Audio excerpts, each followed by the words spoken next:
நண்பர்கள் அனைவருக்கும் வணக்கம்.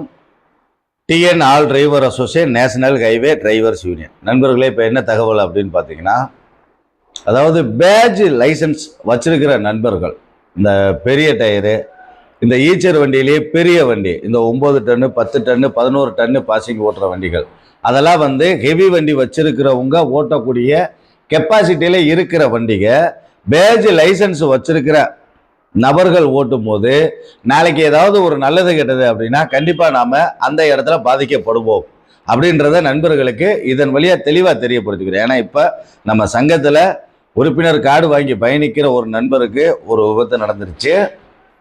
அதாவது இந்த ஈச்சர்லயே பெரிய வண்டிங்க, நல்லா தெரிஞ்சுக்கங்க. சின்ன டயர் வச்ச வண்டி பேட்ஜ் லைசன்ஸ் வச்சிருக்கிறவங்க ஓட்ட முடியும். ஆனா அதுலேயே லாரி அளவுக்கு சைஸ் உள்ள, அதாவது லாரி டயர் இருக்கு பார்த்தீங்களா, அந்த சைஸ்ல இருக்கிற சின்ன வண்டி இருக்கு அப்படின்னா அந்த வண்டி ஓட்டுறதுக்கு கண்டிப்பான முறையில் நமக்கு ஹெவி லைசன்ஸ் வேணும். பேட்ஜ் லைசன்ஸை மட்டும் வச்சு அந்த வண்டி நம்ம ஓட்டுறோம் அப்படின்னால் கண்டிப்பா அதுல ஏதாவது ஒரு நல்லது கெட்டதுன்றப்ப நமக்கு அதுல சிரமங்கள் அதிகமா வரும். இப்ப நாங்க கண்ணார அந்த விஷயத்தை பார்த்துருக்கோம். அதனாலதான் இந்த தகவலை நம்ம வீடியோ போட்டு நம்ம நண்பர்களுக்கு தெரியப்படுத்துறோம். நம்ம லைசன்ஸுக்குன்னு ஒரு கெப்பாசிட்டி இருக்கு. 7 டன்னுக்குள்ள நாம யூஸ் பண்ண முடியும்.